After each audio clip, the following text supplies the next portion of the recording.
Hey everybody, I'm Cinnamon Cooney, your Art Sherpa, and today is kind of a special day for me. It's a repainting, my first lesson I ever taught on YouTube. On the mic is my husband, John. Hello. It will be his first time being here for this because the original one I did entirely alone in the studio by myself. So this will be kind of exciting to have the two of us together. Yeah. And also the first one was recorded. This one's going to be live. So basically 10 years ago, not like today, but 10 years ago, I, give or take, like a month or two, was trying to create a video for YouTube. And I had repainted this branch, which I will never paint again, many times trying to figure out how to make a video. And I was getting super frustrated and I couldn't get it done. And I told John to turn on the cameras and I grabbed one of my kids' frog hats and just put it on my head and grabbed a plate of paint and walked to the easel and taught this owl. And this has forever been my first lesson that I ever did on YouTube. And as I look back, there's so many things I would do different, but there's so many things that I'm glad they're the same. And I thought it'd be fun to go back to our original vibes with our hats and our goofiness and our silliness and repaint this how I would do this today. So this is going to have steps. This is going to have the timestamps. This is going to have my current palette, my current tools, and be taught my current teaching style. I'm going to make corrections to the design for a couple of things that have haunted me. And believe you me, there are things about this owl that have haunted me since I painted it. So I'm really excited to be able to get in there and fix them. I even discovered there was an issue with the traceable on the website I didn't know about. That's just been sitting there, and you guys are so sweet. You've never even said a thing about it. So like I got to fix that, and I'm going to actually be able to make a new 2.0 traceable. So it's going to be 2.0. I'm doing this live. If you're here for the live stream, if you check the description below, you will see the materials, the link to the original traceable if you're wanting that, the corrected one, but I'm going to put up a new one based on today because I'm going to make some corrections on my owl because I need to make him better. Because one would think in 10 years, I would have at least something more to say, wouldn't you? Oh, yeah. Yeah, I'm going to have some more. I got my hats back. I got my apron on, and I'm super ready to art. I am too. So many people here in our chat with us are ready to art as well. I'm so excited. Oh, I see Ann DaCosta here, and I see Bella CA, and Janine, and Margie, and Chantel. Oh, my goodness. And Sherry, and Cher, and Bella, and Kim. We have so many people in. And Heather C with the super chat sticker. Thank you so much. I love it. It's so cute. And you can tell my energy's high and I'm super ready to do this today. I'm feeling actually really good for it. So what we're going to do is we're going to make me teeny meeny. And I'm going to go over all the materials, which I barely did in the first lesson. And the first one is I'm doing a 9x12 canvas today. Instead of an 8x10, I thought a bigger canvas would be nice. I normally paint on a 9x12 now, and I wanted to do it in a size of canvas you might have in the studio. I'm doing this on the classic cotton from Art Alternatives. On the palette today, the colors are Cad medium yellow. I recommend using hue to save money. Cad red medium. I also recommend using the hue to save money. If you're using economy paints, it's already in the hue and you don't have to worry about that. That's only in professional paints that you can buy the hue and get the same color, but not have to spend that amount of money. I think the original was done in hue. Quinacridone magenta, dioxazine purple, ultramarine blue, phthalo blue, yellow ochre, burnt sienna, phthalo green, Mars black, and titanium white. So we got the basic Sherpa colors here for me to paint this little owl. And I am so excited to get in this and do this. Now I'm going to show you step by step how to sketch and draw him in, because this lesson was always meant for beginners. This lesson was always meant for all ages of painter, from the littles to the bigs, from little brushes to the big brushes. So I want to make sure that we do that in a way that you guys can do that with. So let's put on step one, and we're going to start having some fun. I'm going to get my brush wet. Get your brushes wet. Wipe off that extra water, because remember on those round brushes, the water wants to hide up here and come down and drop on your canvas and mess with you when you do the big swish. And I'm going to come over here and I'm going to get some yellow ochre. Yellow ochre. If you don't have yellow ochre, you could use the cad yellow here. We want to do a light sketch in. So I'm thinning it with a little bit of water and loading it on my brush. You can see that's on the tip there. And then right about the halfway point, I'm going to make a little mark a couple fingers in. Okay? A little mark a couple fingers in. And then I'm going to take a hand and make a mark at the top. And 3 fingers. These are my breaks. That is the size of my owl. I make these marks so I don't end up with too skinny of an owl. Though it's okay if you have a thin boy. I'm gonna try to make more of a floofy, chunky boy kind of owl today. Now, once I have those marks in here, I'm going to make on this side a wing. I'm gonna arc up. And this is like just almost like a leaf shape. I'm going to bring it down, kind of flick it out a little bit, and then I'm going to join up that line. So that's my wing. Now over here, completely level with that, at the same height, to the best of my ability, I am going to do a matching wing. I remember that I have to leave some space here on the sides to paint around. And I'm going to try to make it the same size and approximately the same shape. A little bit of arc out there. Oh, Chantel, thank you so much. Oh my goodness, I appreciate that so much. That is a great sticker and I appreciate the generosity. So now when we look at this overhead, we should have a matching pair of little kind of leaf shapes that go out. I'm going to load up my brush and I've got my mark up here. And I'm going to come from the outer edge of my leaf. And I'm going to go up, up, up, up, up, up, up, up, up, up, up, like a mountain to that mark. And then I'm going to come down, down, down, down, down, down, down, down, down, down, down to the other side, mostly towards the outside of the wing. And that's going to give me a nice, big, rounded head space. Now, down here, I'm going to come from just inside the wing, and I've got my little mark here. I'm going to come only this far though, because I'm going to be putting in a branch. I'm going to bring in a little curved line, and I'm going to stop it right there on the same parallel with that line. Coming over to my right hand side, leaving a little space of the wing out. There we go. So underneath here, so one of the things that's always bothered me is that when I painted this, I was in a very frustrated state. I didn't actually know what I was going to paint. Donna Cox, thank you so much. That's so sweet. Oh, no, we saw Chantel earlier. Yeah, we thank Chantel. We thank Donna. We just are grateful to you guys so much.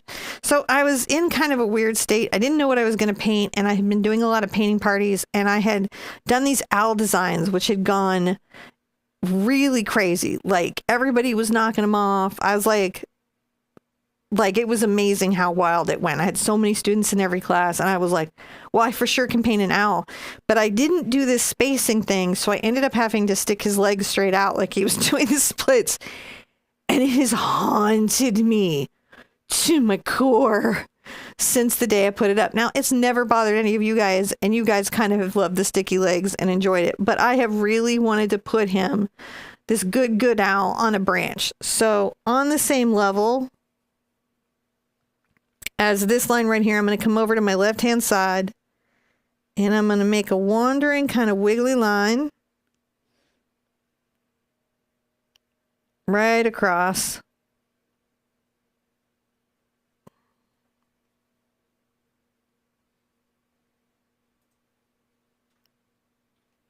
To the other side. That's going to be a branch. I'm going to come down about a 1/2 inch, and I'm going to make a line, and it's going to do a thing. It's going to be a little thicker over here and get a little thinner over there, because that's what branches do, is they thin out. I just need to know where my branch is, and it's great if I have an unsteady hand because it'll look more branchy.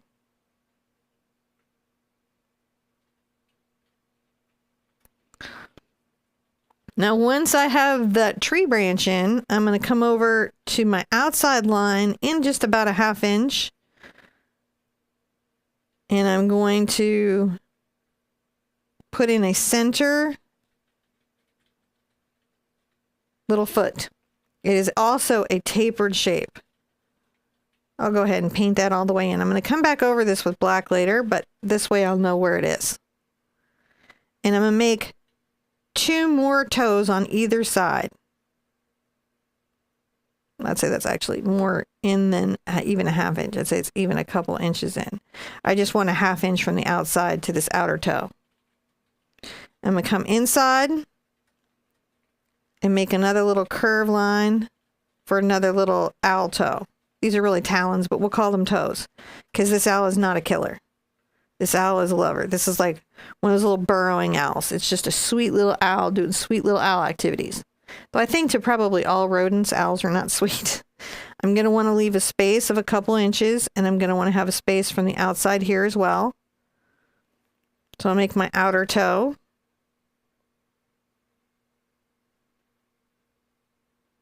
Tapering that in, it comes to a point. I'm just using the edge, the tippy tip of my brush to do this. And my paint is thinned out so that it flows off my brush nicely. Oh, Janine, thank you so much. I really, a lemon. I always love a lemon sticker. Thank you for my lemon sticker. You guys are the best. Thank you. I'm going to make that third little toe. We're going to come back and we'll put that in black later, but right now we can have that in yellow ochre. Why did I choose yellow ochre, you might wonder? Well, I picked this color because it's not very dark and it's not going to bleed through my other colors, which means I can put in these lines and paint over them really easily. So if you were using the traceable, you would transfer the traceable on the canvas, and I have a whole video on how to do that. And then you could go over your lines with yellow ochre too, just like I am right here. Now I'm going to come into my wing, down the wing, like think of these as little shoulders. I'm going to make a mark here on one side and a mark here on the exact same other side. I'm going to come down a few inches from those marks and make a little dot. And I'm going to arc those lines back up and join them. So it's like the top of a heart. Top of a heart.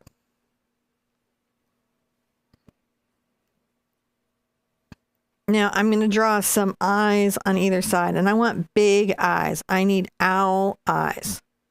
So I'm going to draw my first one in over here, and then I'll make its friend over here. So I do the left one first. And I'm going to make just a pretty big circle. I don't take it all the way to the edge or all the way to the top. I'm really kind of centered in this space right here. And then I'm going to come over at least an inch. I want to keep the center space for beak and for all of this here. So I'm going to come over at least 2 fingers. And make a matching circle.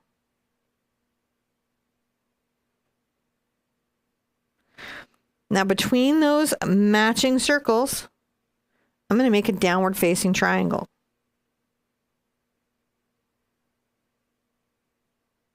Just a nice little downward facing triangle. That's not too bad. You can do that. And then I'm going to make my favorite part of all my birds that I have always had on my channel since the beginning, a certain level of sarcasm. All my birds are just a little sarcastic. They're just a little disgruntled. They always have been. I think they always will be. Every bird I've ever painted just has a little bit of the Daria about it. So I'm going to divide my circle in half. And then I'm going to flick the line up. I'm going to come to its sister. I'm going to divide that circle in half and flick the line up. And then just inside these eyes, leaving about 1/4 of an inch, I'm going to draw a little half circle.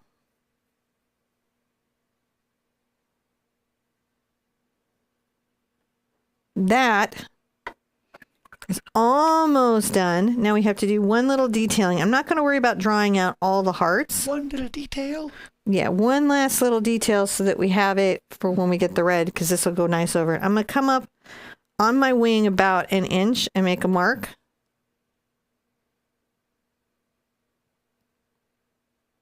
And I'm doing a little line that converges into the wing. That's going to be some feathers that I have. I like that particular design, so I'm going to do that again over here.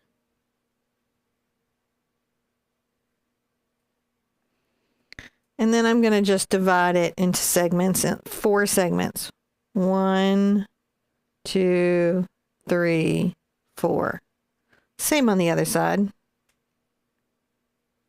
1, 2, 3, 4. There we go.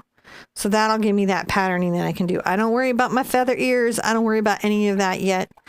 And this is all I need to have in at this stage. Now I'm using a number 6 Raphael Sepia round brush. You want a round brush that gives you a nice point and carries enough paint for you to get good lines and good feathers when you go out. But you can be using a different brush than me. You don't have to have this brush. But if you want to know what this brush is, that's what I'm using. It's the number 6 Raphael Sepia. And this is going to be for step 2. And we are going to dry and then do step 2. We have to because dry. we have to make sure all our lines are dry true. before we put in step 2. That's true. And if you guys would like, you can go back and check out the original version of this, which is a whole lot of fun too. It's back there in the Wayback Machine. And if you want to find any of the resources, they're available on our website, theartsherpa.com. We also have a store out there, which is really cool. We have all these really great brands: Fabriano, Raphael, Sennelier. We have Golden product and just all the stuff that you guys really and by shopping with us, you help support us. So thank you very much. She's back. I'm back from outer space. You ready for the step 2 of step 2s? I'm ready for the step 2 of step 2. So on step 2, I'm going to take an angle brush. You could use a 1/2 inch angle. I've got a 3/4 inch angle here. You could use a 1 inch angle. I'm just painting in the background. If you don't have this brush, you could use a brush that we call a bright, right? You just want a brush that gives you an edge so you can paint the outside easily and get around the curves and have this be how you want it. I'm going to get it a little bit wet and drag off the extra water. And I'm going to load up a little ultramarine blue on my brush and a little titanium white. I'm going to make a nice light blue. And I'm just going to paint in the whole background that light blue. You can paint around the edges of the canvas if you want. That's fine. We're just painting the background this light blue. And while we're doing that, because it's just functionally takes some time to do that, to fill in the canvas, I can take questions from you guys. If you have any questions about my years on YouTube, being on the show, about art, I am free to answer those.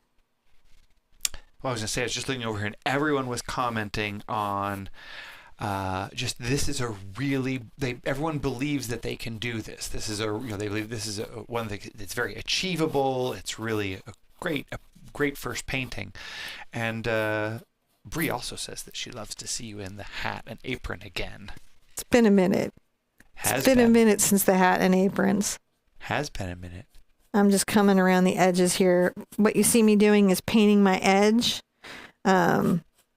So that if I frame this, it will not show the white canvas. Now, you might want to paint all the way around the sides because you might be like, I don't want to really frame it, but I want to be able to hang it on the wall. And that's what's nice about these art alternative canvases is they have the gallery profile so you can just paint the sides and go right to your wall. And I just trace around my little guy with my blue sky, my Mr. Blue Sky here. Just painting that in. I just want a solid color. Now, this is really good to learn how to color mix and how to match your color that you mixed earlier. So you're getting to practice those important skills right now. I take my white in and add blue slowly because it doesn't take very much blue to tint my white. It takes a lot of white to change my blue, but it doesn't take very much blue to change my white. So how was your 10-year journey? My 10-year journey has been kind of really blessed and magical because I ran into the nicest people ever who wanted to learn how to paint. And I have just had the blessing of being able to do what I love, share art with people around the world. So it's been really good. Now, some of it's been challenging, of course, because everything in life is challenging. But I would say overall, I don't regret doing this in any way. It was a good first decision. I'm glad that I got tired of the the frustration of trying to film that first lesson, and I just got mad and I brought my paint and I just did what I knew how to do. And then John figured out how to edit it, and that's how we got our first video out. That's just how we did it. And it'll be interesting to compare this to that video. Now I'm going to come down here, and it's a little bit more complex. I've got this little branch to paint around and this little wing, but I've got my angle brush, and that should give me plenty of control to do that.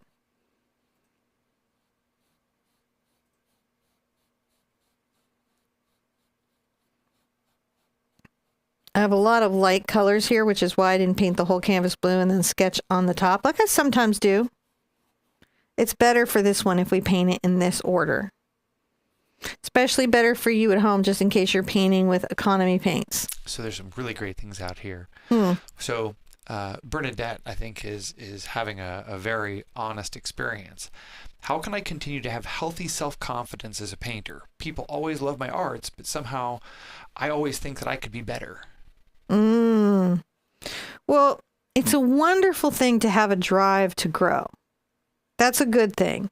But that drive to grow can get overgrown, right? It's like a garden.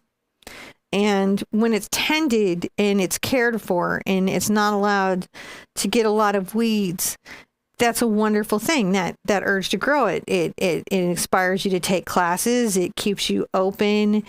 Like, it keeps your heart and mind open to new ideas where you can learn more things.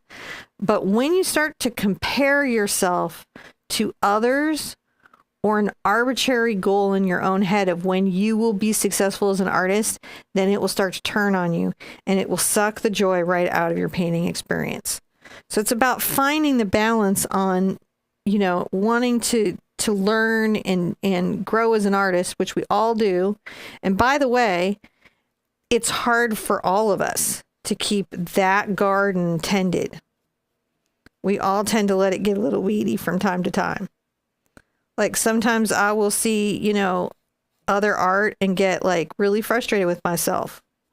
And I've been doing this like my whole life. I know even my mom does. It was real funny. We had one fabulous artist we had both independently run into, and he's a really good painter in gouache and watercolor. We're not even in the same vertical, but he makes a really good video that we don't make. And we were just like, we both let that garden get overgrown where we started to compare ourselves to that. And then we forgot that's not what we do.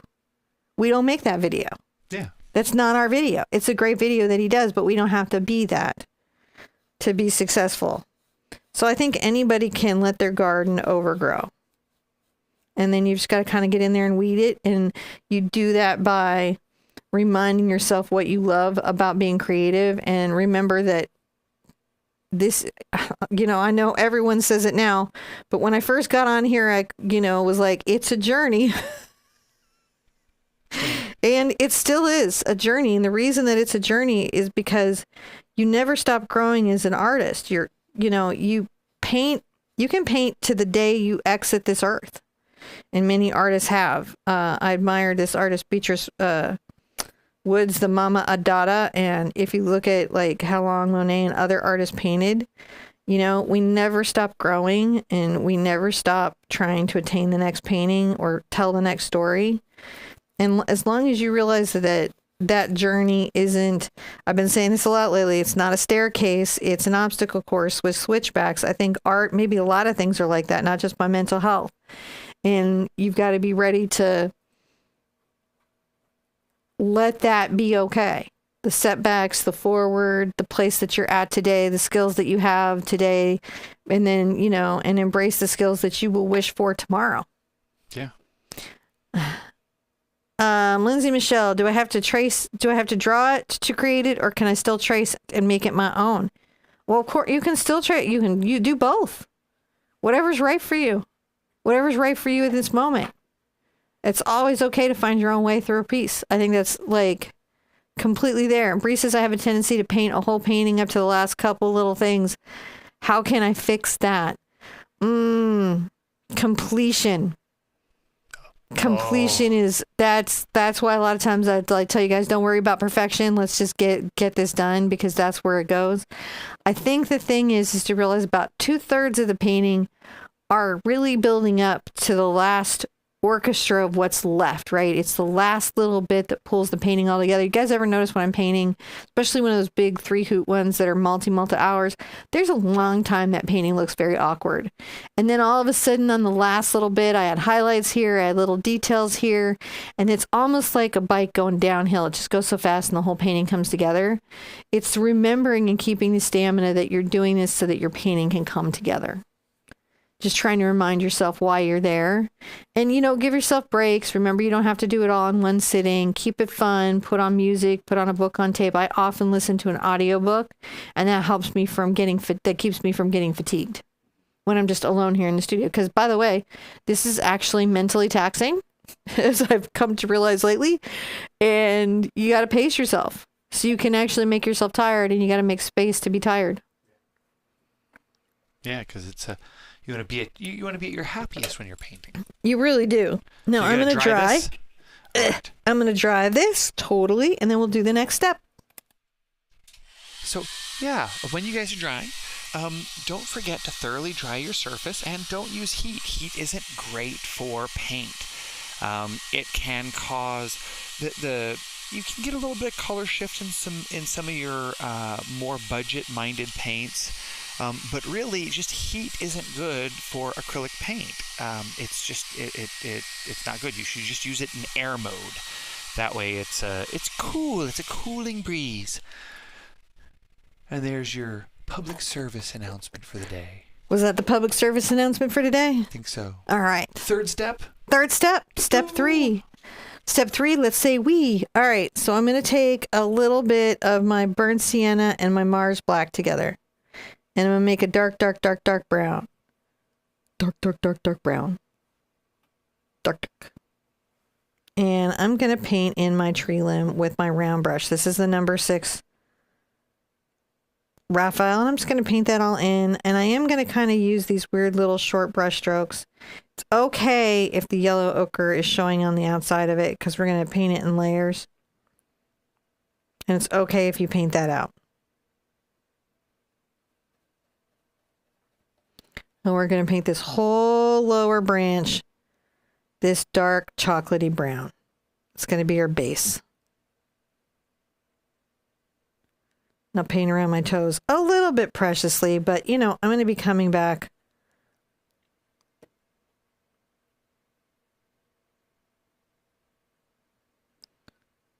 probably with black, so it's not too big of a deal.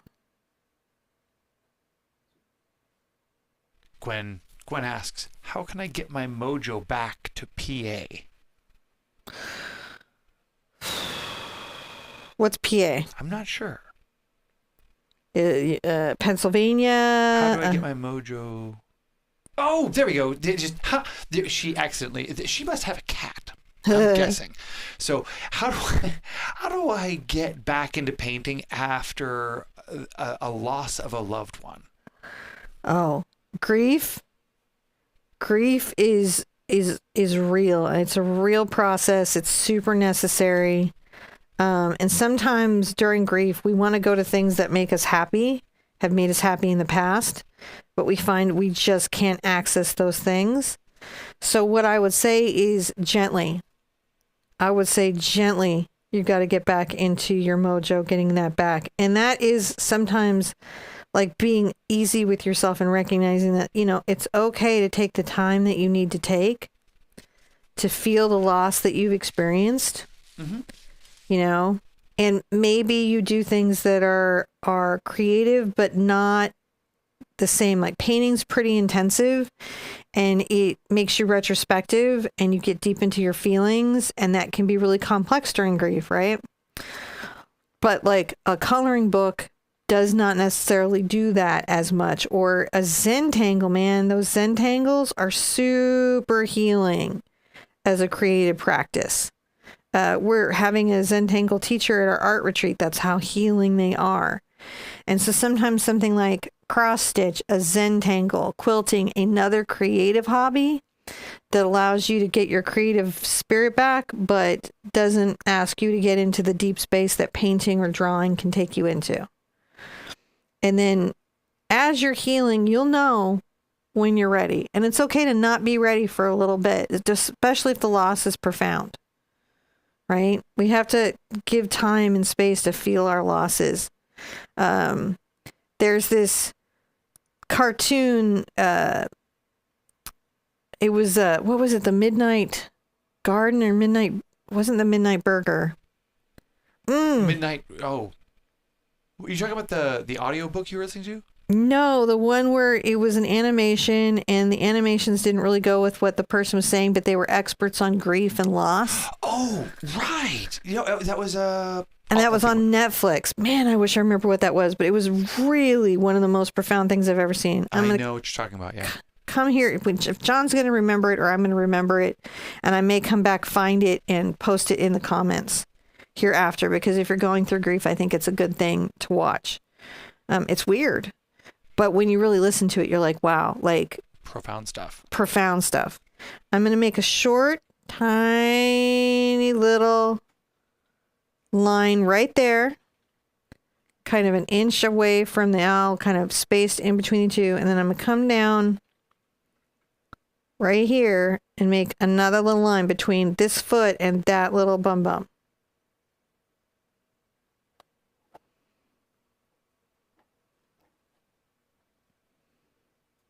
And then I'm going to draw a leaf shape.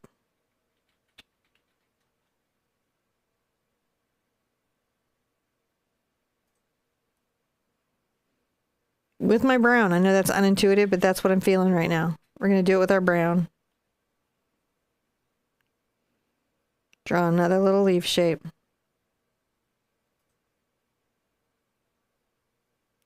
Just a little pointed trowel in there. Look at that. We got some leaves going. Okay, and while I'm here, I'm going to grab a little bit of my green and my burnt sienna, my phthalo green and my burnt sienna. Just mix it right into that.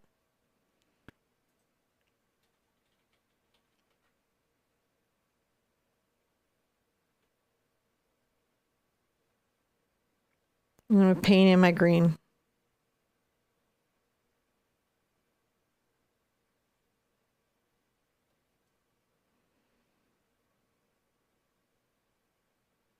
Paint that right in. The leaves help it be branchier.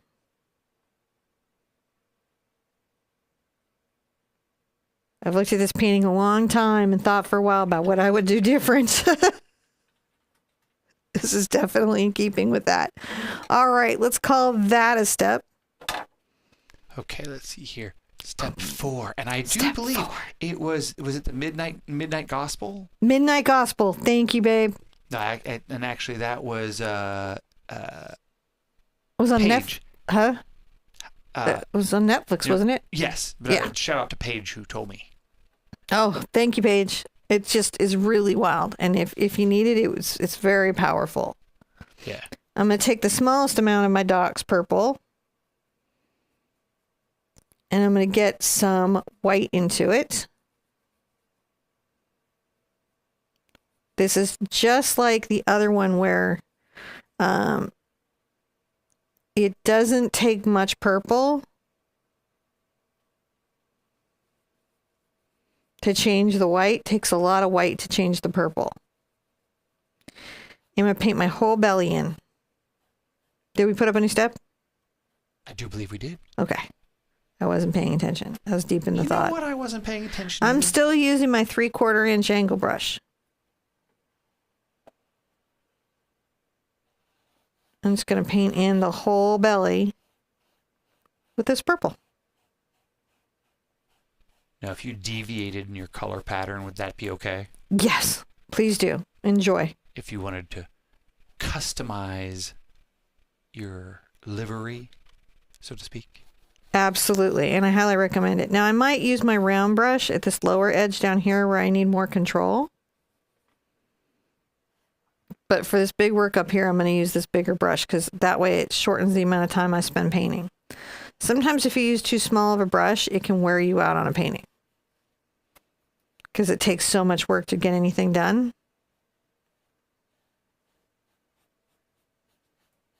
The right tool for the job is important, huh? It really makes a difference because you can really exhaust yourself if you pick too small of a brush. Just coming around here. I'm just leaving the little toes out there.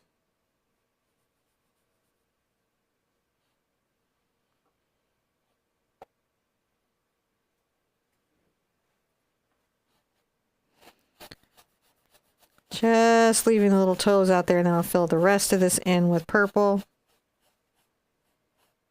All just nice and purple, because the little belly is purple. I love purple. And I have never wanted to change that about him. I'm going to go ahead and grab my little round brush and get some purple on it. And just paint carefully around my toes. And again, I'm coming in with a darker color later, so it won't really matter, but I just want to make sure that I've...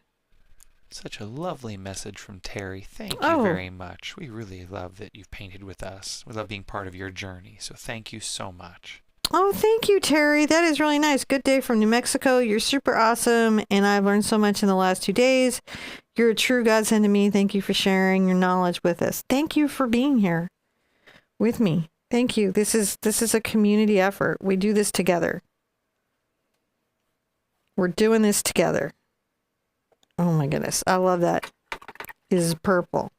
And it's more of a pastel purple, which I really like. I'm going to rinse out this brush thoroughly, and I'm going to, you guessed it, dry my canvas. One of the first things that you learn about acrylic paint is that when the paint is wet and when the paint is dry is pivotal on certain techniques, and knowing to dry is just as important as knowing how to blend wet into wet. I'm going to go ahead and get my hair dryer and dry this, and I guess John can tell you about the store where you can get this fabulous classic cotton canvas. You can get that fabulous cotton canvas in our store, along with most everything you see on here.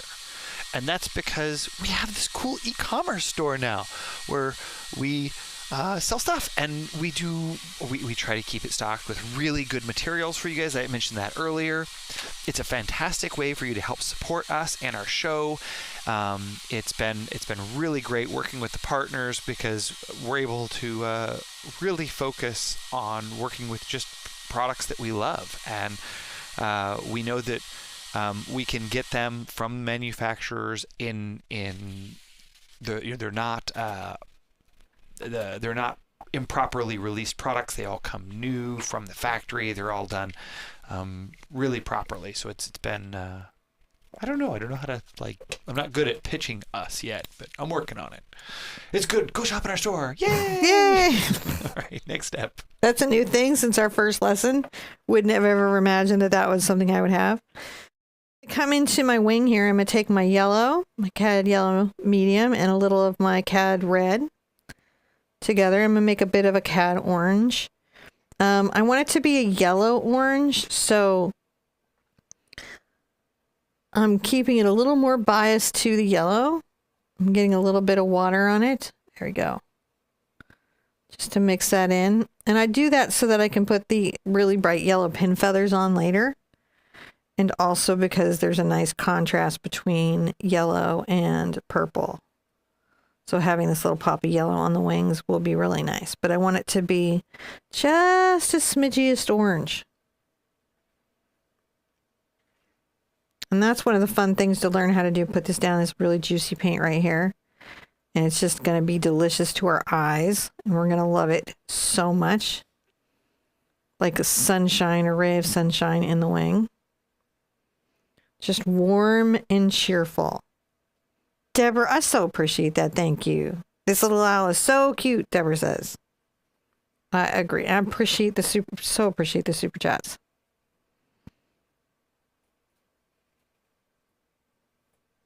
I'm just painting this in with my round brush. This is the number 6 sepia again. Dana's loving your outfit too. Oh, I'm so glad. Thank you. I love being back in the old outfit. Me too. I like them. I might bring the old red hair back. You just never know. You never know with me. It all changes from one week to the next. This is true. It's been an interesting 10 years, that's for sure. You don't get the same hair color from week to week at all. No, you do not. I'm going to rinse out a little bit. And then I'm going to get just some of my red.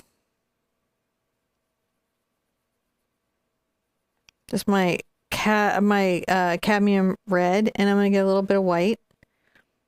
And I'm going to make a very soft pink color. I'm swirling that around.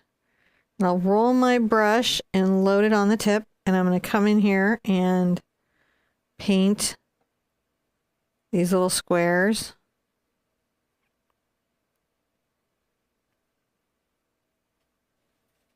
With a little bit of this coral.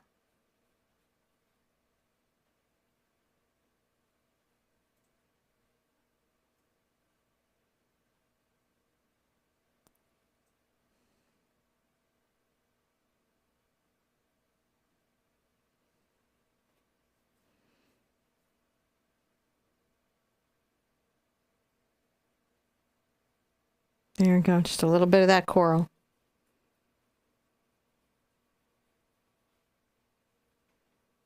Roll my brush. Come do the same on the other side.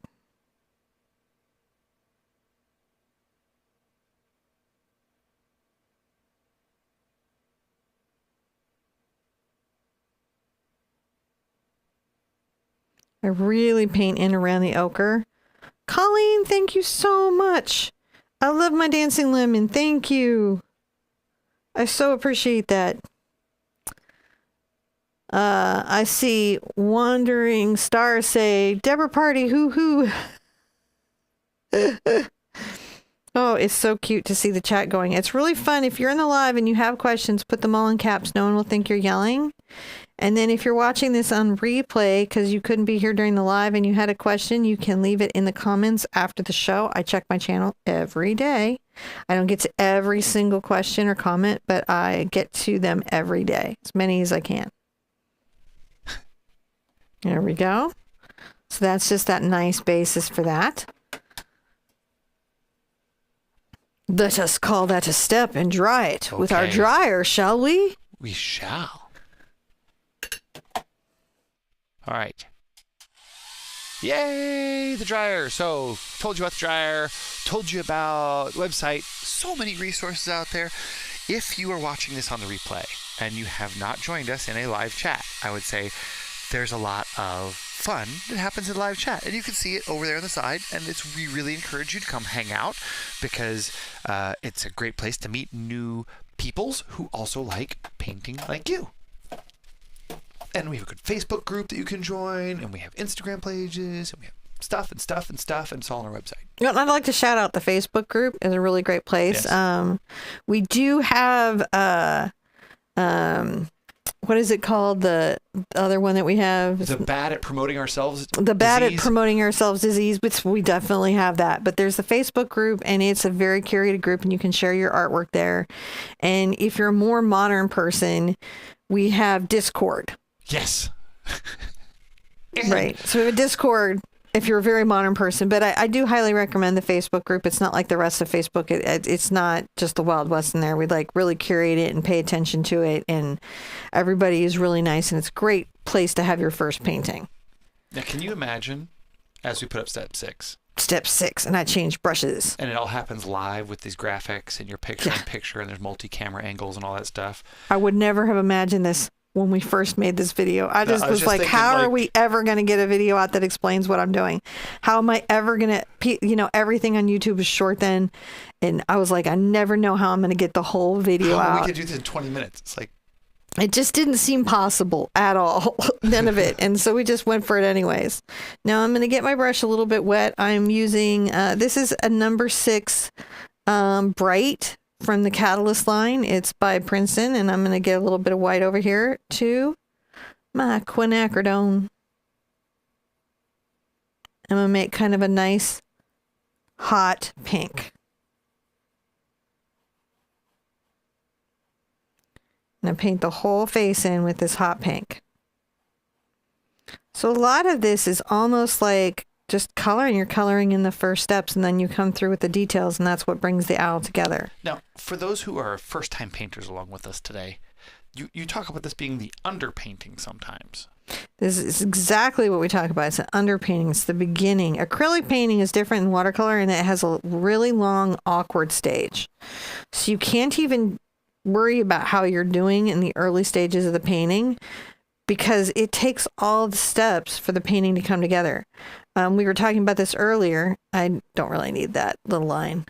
I will easily put it back. But the idea that your painting looks wild and crazy, wild and crazy, wild and crazy until the last third, and then all of a sudden you put the last touches on, and it's like, man, my painting came out good.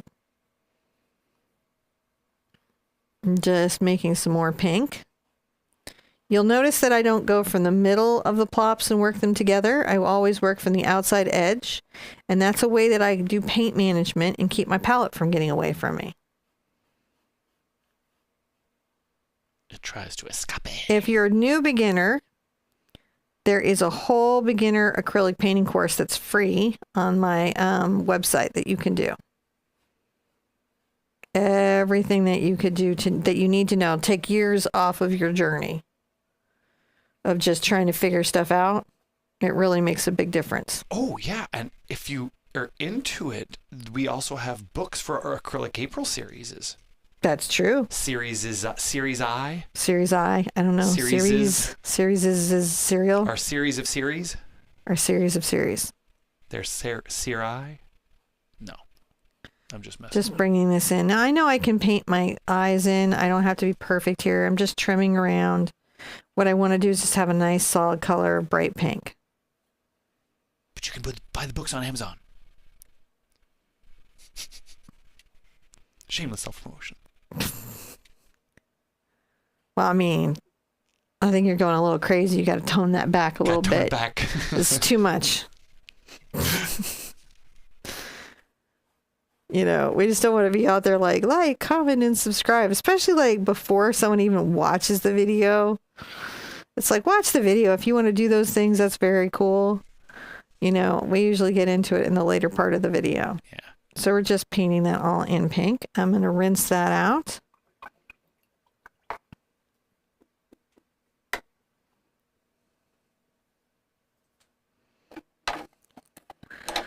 And then I'm going to come here and mix my quinacridone and my cad red together and my white. So it makes this third pink. A third pink. A third pink. Mm. And this is all dry. So I'm going to come in here and I'm going to draw in hearts all over the belly. Just arc up and then join that line. Does this need to be a new step here for the... No, because we're still in the pink. It can be, though. That's true. That's okay. That's right. Just want to make sure it's still pink. We're still pinking. We're still pink. That's okay. Just putting in our pink hearts for later.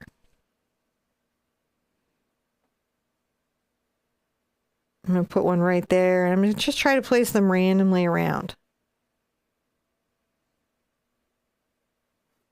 Just a whole bunch of cute little hearts.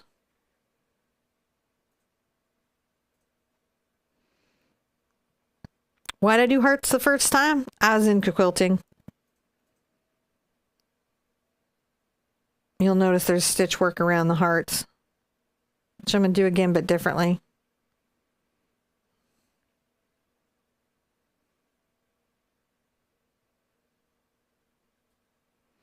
Sometimes when I've got to get a turn, I've got to add a little more water to my brush to make a more fluid turn. Smoother turn. By turn, I mean like where the arc of the heart goes up over the top. Rolling my brush out. You can wipe it off on a towel.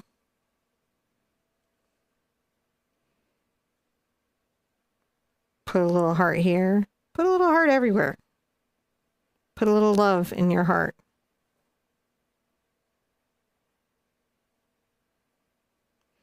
You can do these in different colors. If you wanted to do these in a much lighter color, like a yellow or green, you would paint them white first, dry them, and then paint the color over the top. So I'm able to do this because of the nature of color.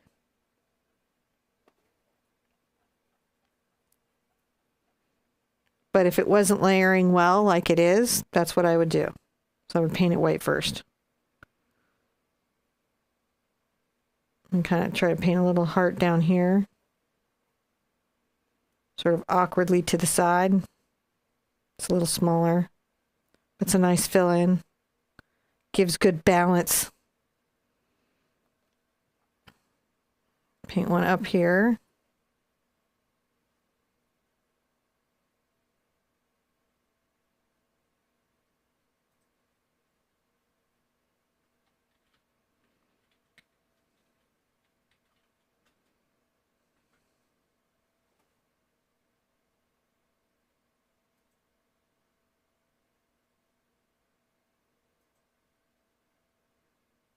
And another one right there.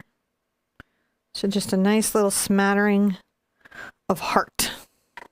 All right, let's dry everything. Actually, I want to do one thing. Nope. We'll dry everything and then we'll come back to it. Okay.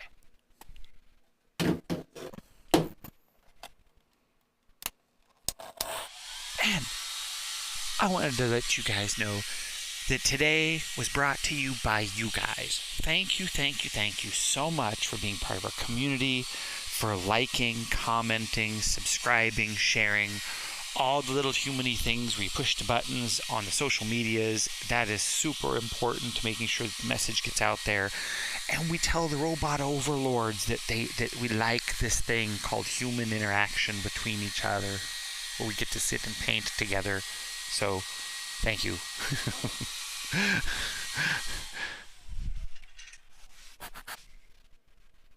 Now, are we on to the step 7? Step 7. 7. And we'll put out a little more white paint. Another location on my palette. Just a little bit. I'm going to say thank you to Amber Hale. I really appreciate the coffee. And Bree asks, what do you search for on Amazon for your books? Acrylic April, the Art Sherpa. I think Bloom and the is like my favorite one, personally. I'm going to take a little bit of my white over to my pink again, just my pink. And I think I'm going to mix that little background color. And here, right above the eye, like kind of coming up and off to the side. So you really want to have it nice spacing between these two. I'm going to flick up a line. And then each one coming down is just a little bit shorter.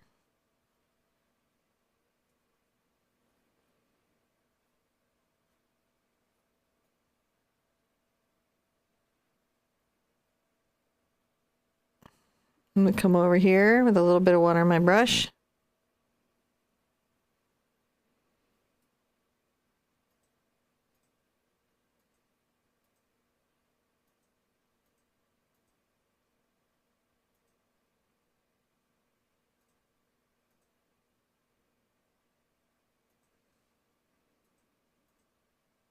I want these to be long enough so that when I floof the owl,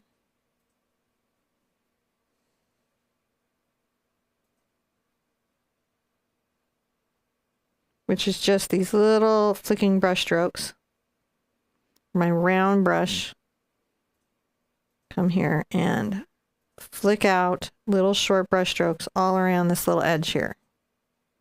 These are little floofed feathers. Floofed.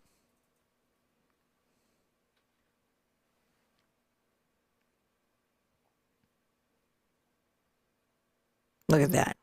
Floofing. Mm-hmm.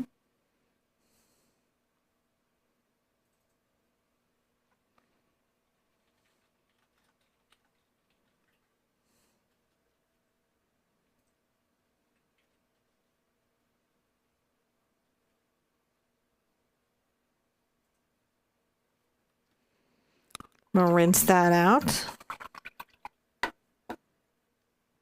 And then I'm going to take my brush. I'm going to get clean water. I'm going to grab a bunch of yellow. And then I'm going to go get a smidge of green.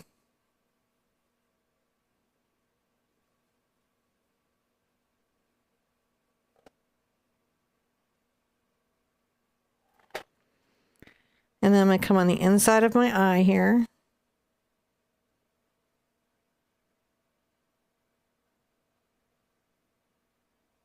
And I can even go up and over my line a little bit.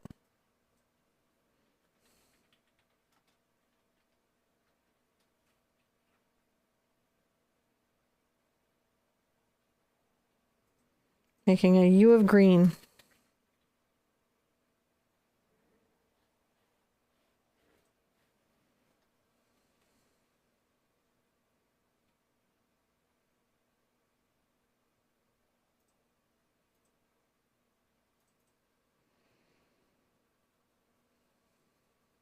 Also going to grab some of this brighter green, and I might add just a smidge of white to it. I'm going to come down to my leaves.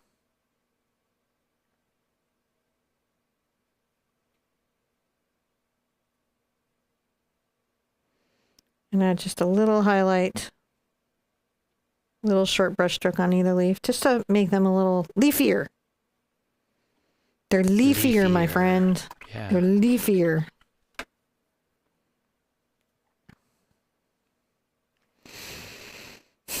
And I've thought long about this next part for years. Yeah. If the beak should have been black. Really? It bothered me. It bothered me. It bothered me. And so I'm going to come back with a little bit of orange. And I may outline it in black, but I think the beak needs to be this cute yellow. Yeah, I see that.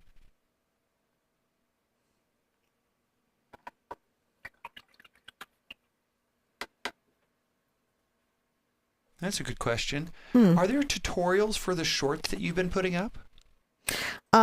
Almost every short has a tutorial. There's a couple that don't, but if they don't, they have a lesson that's almost exactly like them, but maybe a couple things are changed. But almost every short has a tutorial that's the full form. And whenever it does, I try to hook it in where it says, is there a related video? I try to put the related video in there so you guys can find that, no problem. Yep. Now, while I'm here, I'm going to grab a little bit of my yellow out. And a little bit of my white. And I'm going to get kind of like a little ducky yellow going. Mind you of a baby duck. And I'm going to go ahead and place little dashes coming up the wing.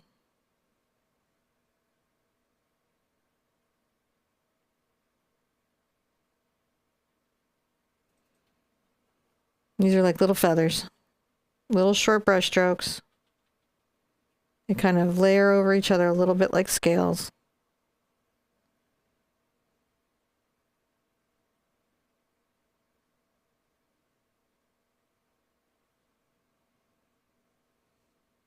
Curving them up here so that they can join in. And then I'm going to do the same on the other side.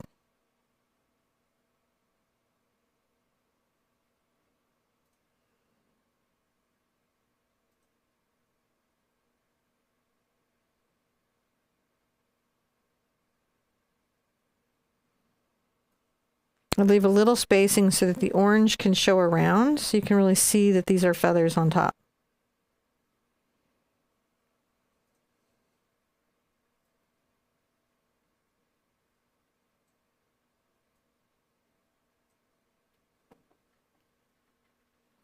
Curving those little feathers around. Okay, well, we're here. Okay. I'm going to take a little bit of my cad red and a lot more white.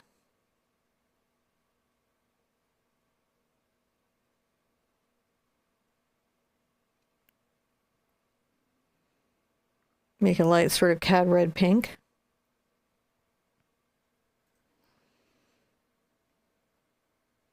That was a little bit wet, so I'm going to pick that back up. So what happened is, remember I warned you guys about that secret drop on the brush? Mm-hmm.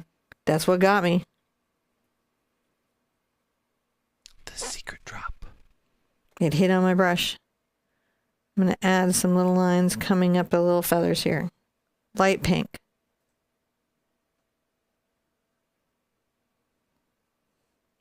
They're short and they stay inside the boxes. There's generally about 3 of them until I get up to this one, and then I'm going to take it down to 2.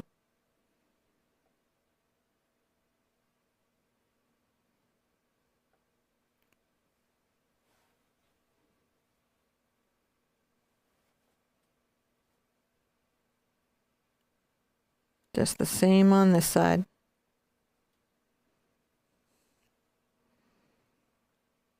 And while I have this little highlight, we'll load it up. I'm going to come here and add some reflections to these hearts. Kind of a big one on one side and a short one on the other.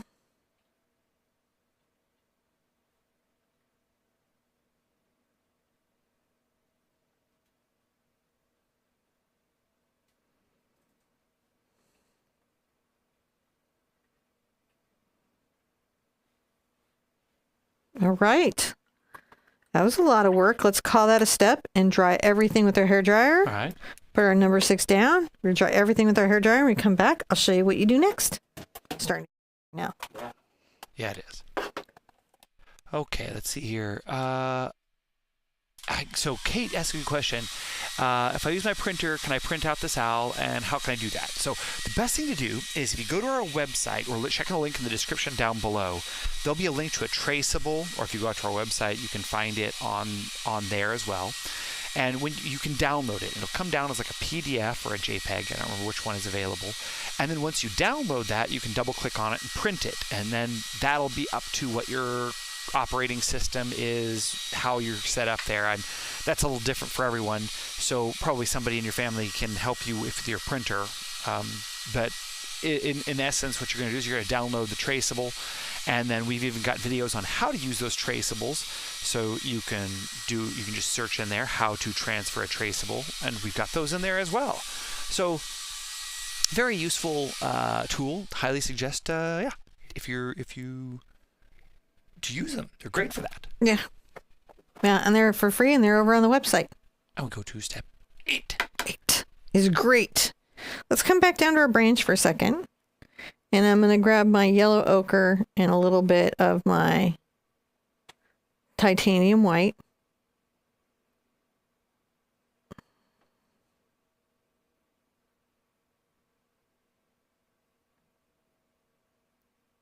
Making a lighter little brown.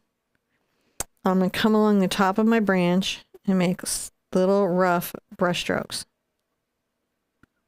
They come down about halfway. Notice that they're kind of messy. That's part of how we're saying, oh, this is bark. Right? We're going to come around our little feetsies.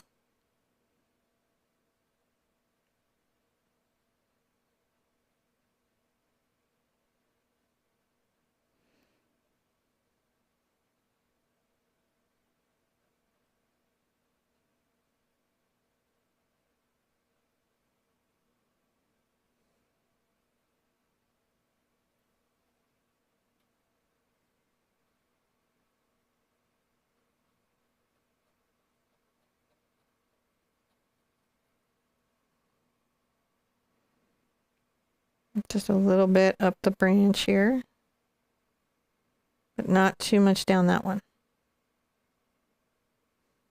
And then rinse out. And go ahead and load up some burnt sienna. Make sure that I've got that hidden drop off my brush because I'm using the number 6 round. Time you're using a round, you want to look for that hidden drop. The reason is you've got to do such a deep wash to get the paint off of. That's how the drop gets on there. Because you do such a deep swish. Going to just tap out little bits of brown.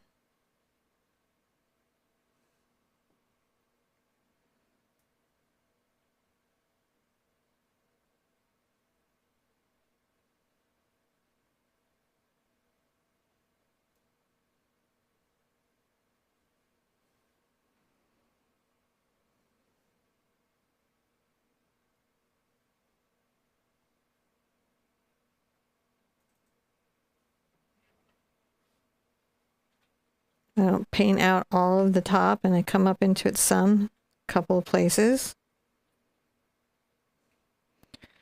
And I'm going to come here and I'm going to get a little brown and black together again.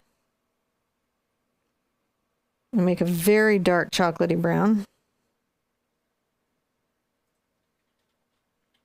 Add just a little bit of shadow to the bottom.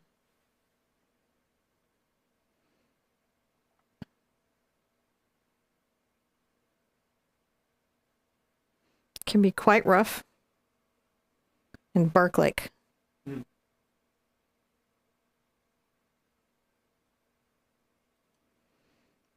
Might come under here a little bit and add a little bit of that shadow.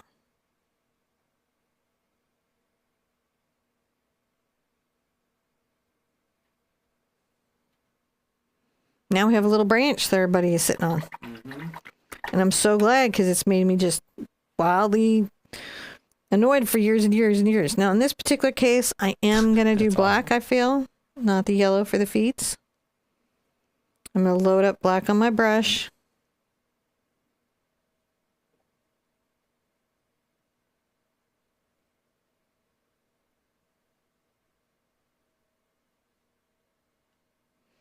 I'm going to paint my 3 toes in. I don't really know that owls have 3 toes. This one does. This one does. It probably may even have other toes on the other side that we're not seeing. Well, for sure it has a counter toe. Because it's got to be grippy.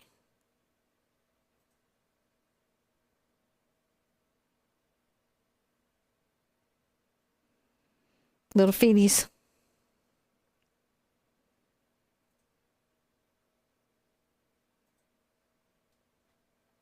Try to make sure they come to a nice point.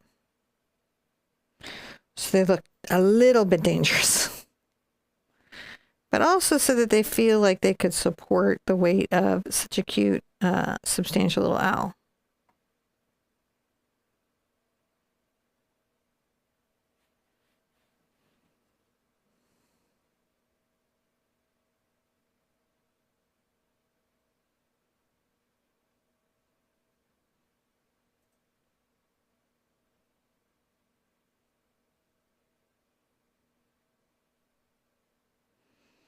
Nice little feet at the bottom. And now I'm going to take a little bit of my black here.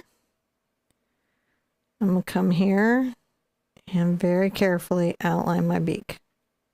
So, we have a really good bit of information here. Yes. Owls have 4 toes on each foot. 2 toes point forward and 1 toe points backwards. And the reversible outer toe of each foot can point either forward or backward as the owl wishes. Sometimes 3 forward, sometimes 2 forward. Oh, well, you know what? You guys learned a thing today. That's pretty awesome. The agility of owl toes. I'm going to get a little bit of my black on my brush. I'm going to come here up to my eyes. I'm going to go ahead and paint in my black pupil.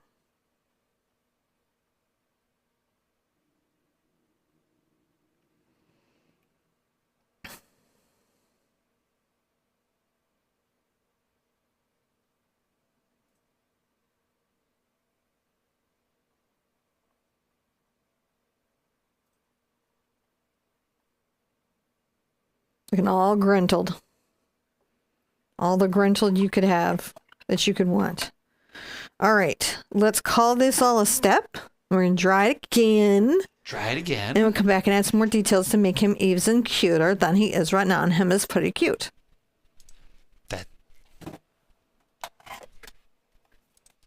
seems awesome. So, yes, Kate says, my pet hummingbird would love your hat. Pet hummingbird? That's so cool. I don't know. That must be like pretty magic. Like having a little fairy just flying around all the time. So that must be, we'll have to learn more about that, Kate. And for everybody else, thank you for being here. It's awesome to see everybody. Okay. That was cut short. That was pretty short. I just needed a little dry. All right. Step. So I think I'm going to use my round again for step 9. And I'm going to go ahead and get my white that I have over here and mix it into my pink. Make a very, very light pink. I even grab some of this white, so plenty. And this was my cad red and my quinacridone together. And I'm going to make little brush strokes, and I'll start at the furthest point back and then I'll come down. Just sort of implying little feathers. Lighter than this first pink, sort of flicking out also. Fluffies. Floofies.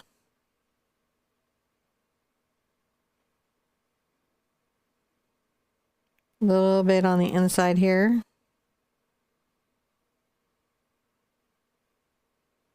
It's important to leave space so you can see the darker color underneath.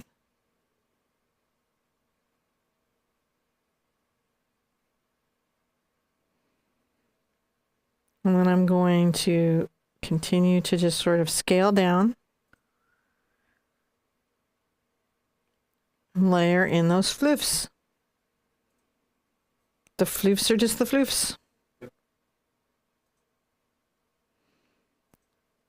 These floofs kind of come to a point.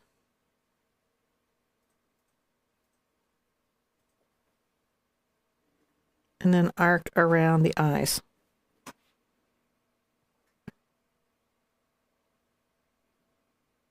Bit like eyebrows. Yeah.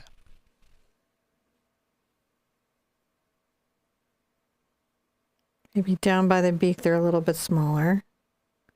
Curving around the eyes over here.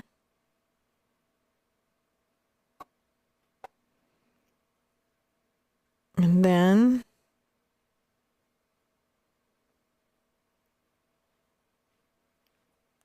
curving around the eyes underneath.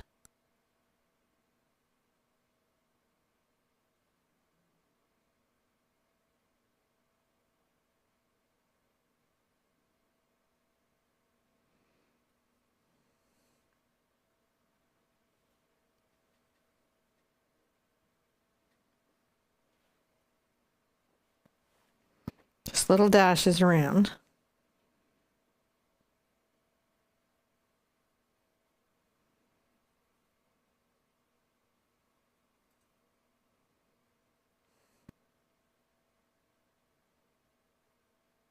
Looking down into the little chest area.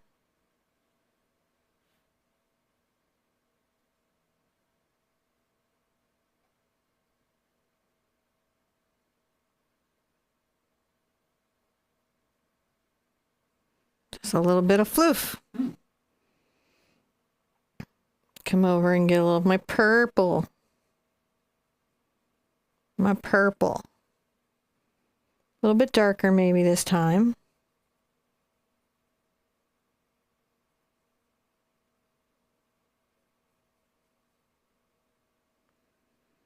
And I'm going to just add a little bit of that purple up here.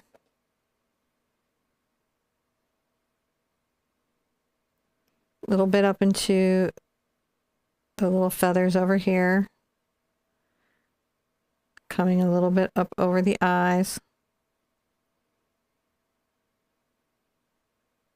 Sprinkling down into here. Sort of like a little Eddie Munster.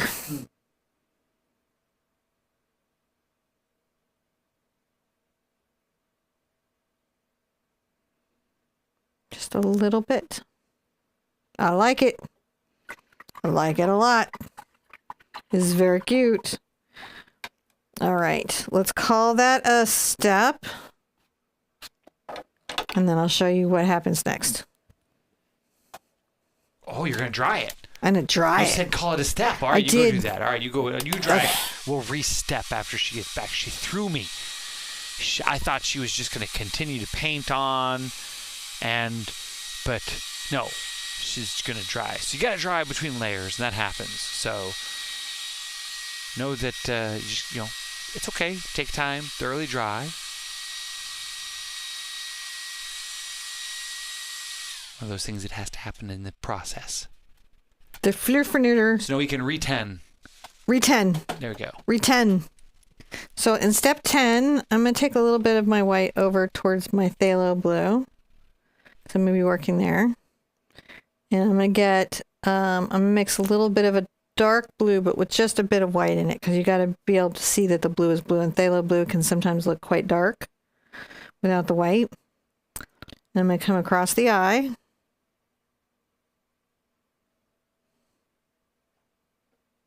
Sort of flick and then up over.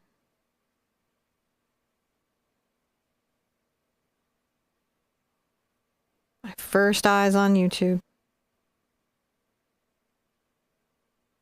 Kind of join those together, those lids together. Do the same on the other side.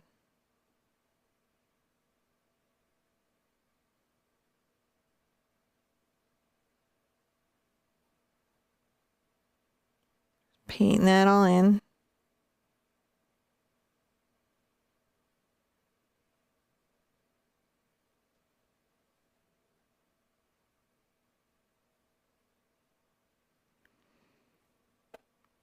Now I'm going to come underneath.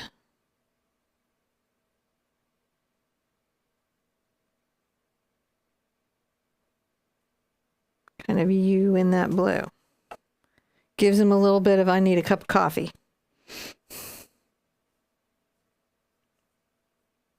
So he gets some coffee. He hasn't really started his day. Little stroke underneath there. Oh. Now I'm going to wipe my brush clean with a towel and get a much lighter blue with my white.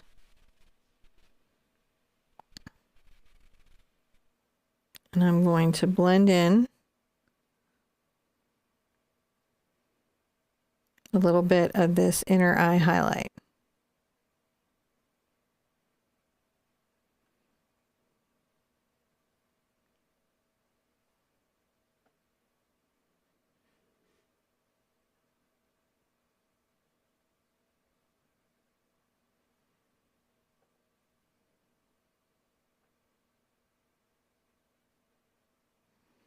It's not bad. I like that. I'm going to rinse out while that's having a little bit. I'm going to let it dry for a second. While you're letting it dry, Kate really wanted to let you know that she has 2 pet hummingbirds that would, I love your hat. Pet hummingbirds? Pet hummingbirds. That is wild. Isn't that crazy? That is amazing. I know sometimes cats like my hats, especially on the TV. I know a lot of cats watch a little old school Art Sherpa TV and chase the hats, but I didn't ever think of hummingbirds. That's pretty cool. That's pretty cool. That is pretty darn cool. I'm going to take my brush and I'm going to get a little bit of my cad red and I'm going to thin it with water a little bit. So what you see me doing is getting a drop of water and just thinning the paint a little bit. And I'm going to come in and outline my wings.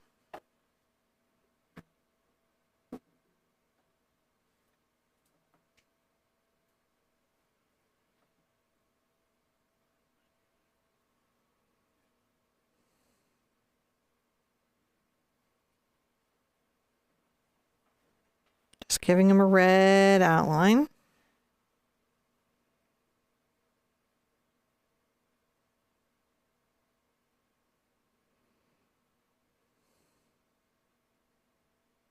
And divide up our little pin areas there. I'm going to do it on both sides.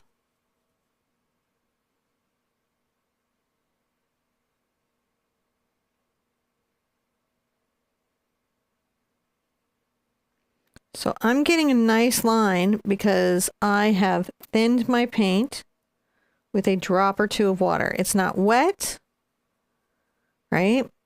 But it's less stiff than it is right out of the tube. And that can be a challenge, is how much water to have on your brush to get a technique. So if you're really new to painting, something like this can initially feel really hard. Just getting the balance of how much water. Not too little, not too much. And what we call that is the Goldilocks zone. When you have everything in balance just right. And you've got to find it for your studio and your art materials every time.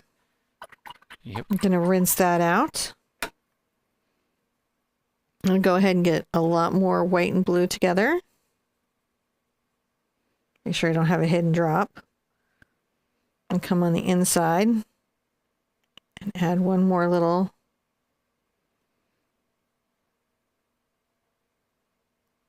kind of like inner eye highlight.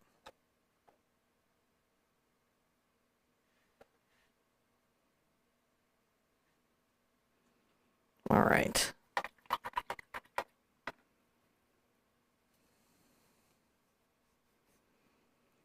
going to grab a little bit of black paint. I'll make sure there's no hidden drops on my brush.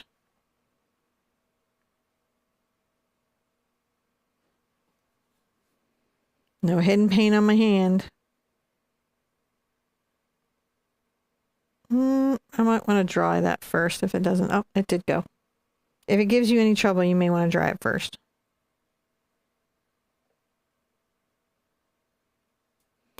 Just a little bit of lashes. Just a little bit, not too much, just a little.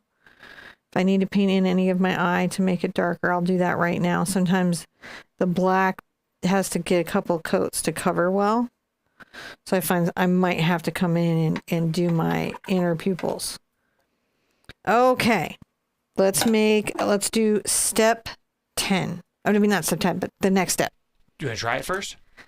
Yeah, let's try it first. Okay. Let's to be safe. Be safe. To be safe. Dry the eyes. Dry the eyes. So those eyes definitely need drying. You can see, I can see, look over here on the side. You can watch them as they're going to dry. They'll get less and less shiny. See that up there? And that's really one of the things about drying. You got to make sure that between your layers that you do that so it doesn't drag the paint and it doesn't muddy up the colors and create little complications between there. So especially as she puts little subsequent color dots on those eyes, it'll be really necessary for the whites to stay sort of white. That they have to be able to do that. And see, now it's all nice and dry, and so that'll help make sure that the next step 11 goes well. Alrighty, step 11. 11. Now I'm going to do a trick with a cotton swab. I'm going to take a cotton swab and I'm going to get it wet with clean water. This is just plain water. And I'm going to make sure that the twirl is tight on my swab. Tightly twirling the swab. And then I'm going to dip into some white paint.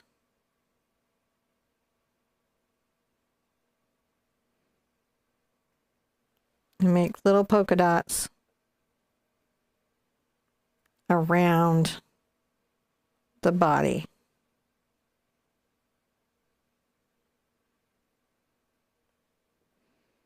You can do it with a dry Q-tip, but some of them as soon as that happens, they start to fall apart and they get overly fluffy.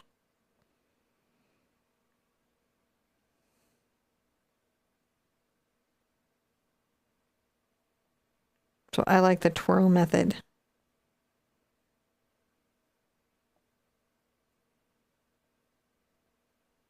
I like that a lot. But with the dry side of the Q-tip now, I'm going to just tap into a little bit of paint. I'm going to come here, make 2 dots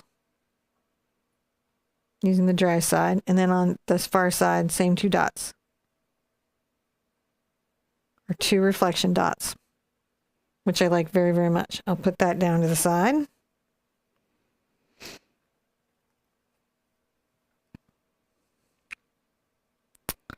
And then I have to make a decision if I feel like the polka dots are served by the black dot in the center. That's what I have to think. Are the polka dots served by that dot? I might grab another little Q-tip just to strengthen some of my polka dots. Does it transform the polka dot into eyeballs? Yeah, I think it kind of does. Maybe if you went with a different color. No, I think that the dots just don't add anything. Yeah, probably just the dots. So I've been thinking about this painting for a long time, guys, like what I would do different if something would add something. I'm going to grab a little white to my round brush. And I'm going to very carefully dry brush down the center of my little towns, a slight reflection. See how this is like the lines are longer up at the top and they get shorter as they come down. This is just a little touch that can make things better.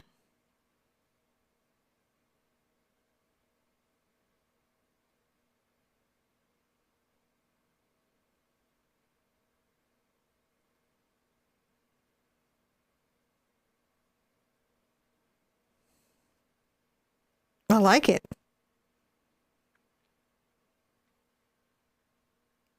I think I'm very happy with it. I think it turned out great. I think it came out great. I think this is a wonderful repaint. We'll have to do this again in 10 years. Every 10 years, repaint this painting. Now, while I'm here and I have everything, I'm going to come in and grab my Princeton 1 detail brush, my number 1 detail, and I'm going to load up some white paint and thin it with some water. And I'm going to very carefully under here come in and make a signature. So this is the Princeton Select number 1 liner. It's a good signature brush. You could also just use a Posca pen. And you could use a Posca pen on this owl if you wanted to.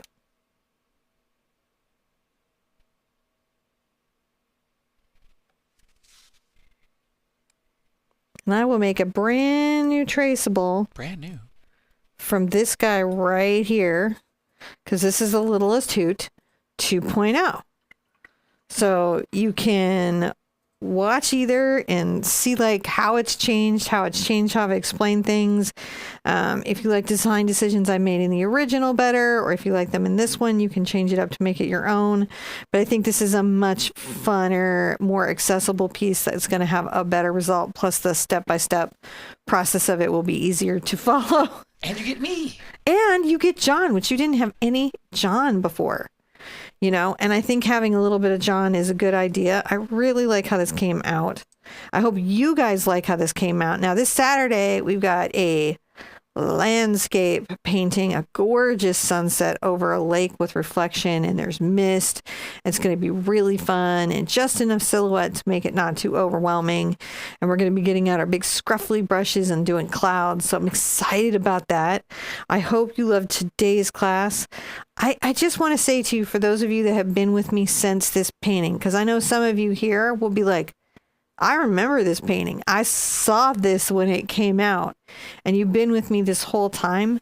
Thank you so much. It has been such a rewarding, fun journey to be on with you guys. I have loved every minute of it, and I feel really lucky and blessed that this is something that I have gotten to do with the last 10 years, and I hope to do this for another 10 years with you.